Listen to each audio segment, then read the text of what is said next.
Good morning mga boss. Nandito po tayo ngayon sa Balintawak Market at ngayon pong araw na ito ay sisilipin po natin ito po mga presyo ng ating pong mga gulay. Ayan, tingnan po natin ito po mga gulay, mga fresh na gulay. Ayan, magandang araw po. Magandang araw naman. Araw lang po namin. Ano pong gulay po ito, mami? Chicharo, Magkano po yung ganyan? 80.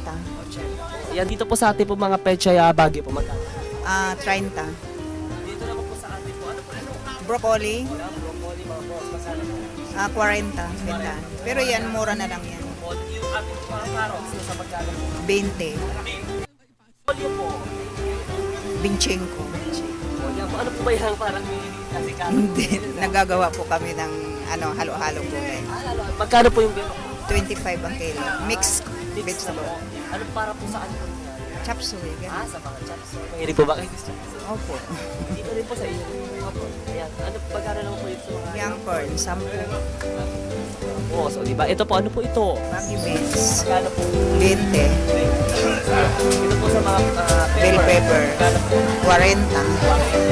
Sa mga aking favorite, patatas. Magkano? Tatas mahal ngayon, 40. Ito po sa... Sayote, 10 lang eh. Sa mga... Talong po ba tayo? Wala kaming talong dito. So, ano po yung mga gulay natin dito? Ayan, ito makikita nyo ba mga boss? Ayan, ayun.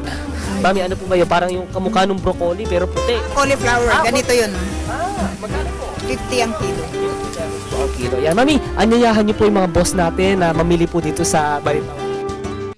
Naanyayahan po namin ang mga boss na mamili dito sa Balintawak Market at murang-mura ang presyo dito. Titignan po natin ang mga presyo po ng mga isda at mga puset. Ayan, tignan natin kung nasa ano po. Magandang araw po. Gandang araw naman po. Ayan, tatanungin lang po namin kung nasa magkano na po ito po mga isda natin. Sa galunggong po, magkano po? 60 po ang kilo. 60 ang kilo. Dito po, sa ano naman po, sa mga puset. 120. Ano po isda yan, mami? Salmon. Magkano po? 70.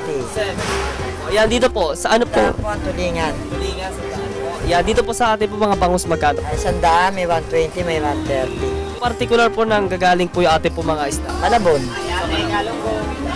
Tuwing mga kailan po? Hindi po natin alam kung kailan magiging mabili. Mami, ayan. Mami, ayayahan niyo po yung mga boss natin na mamili po dito po sa Balintawak. Mamili po kayo dito sa Balintawak, mababa na ang galunggong. 60 na lang isang kilo. Okay, mami, maraming salamat po. Ayan, dito naman sa area na ito. Aba, tatalon pa yan. Di ba? Nagsisitalunan pa, mga boss. Talagang fresh na fresh. Di ba? May nagsasalita yata siya eh. Kaya tanongin natin kung nasa magkano po. Magkano po sa tilapia? 90 pesos po. Ayan. Kuya, ang lalaki talaga ng mga tambakol. Magkano po yung ganyan? 80 lang po kilo. Ba, fresh po ba? Fresh po.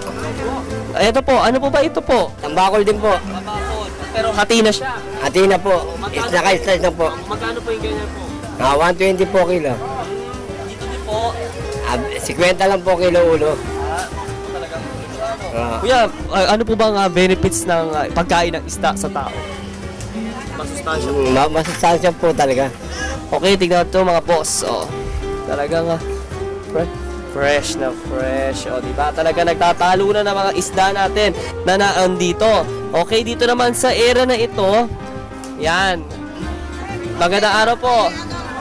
Yan. Mami, magkano po dito po? Ano pong isda po ito?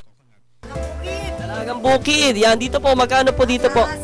Magkano po? 110! 110 dito po. Sandaan! 90 lang yan eh. Yan ang tulingan. Yan. Ito po ba? Haba. Yan ang batalay. Ay, magkano po? 90! 90 pesos po. Dito po. Yun po, ganun din, 90. Okay po, maraming salamat po. Okay. Tingnan nyo ito mga boss. Dito naman sa area naman ito, mga bisugo. Yan. Magkano po dito po sa fresh bisugo? 120. 120 po. Dito, napakyaw na po yata. Ano pong stop? Galunggong. Magkano po? 20 lang tumpok. 20 po ang tupo. Check na rin kasi yan. Okay po. Mami, anyayahan niyo po yung ating po mga boss na mamili po dito po. Imbitahan niyo po sila. Ay mga suki, dito kayo sa Balintawak at mura lang. Mura na ang mga isda dito.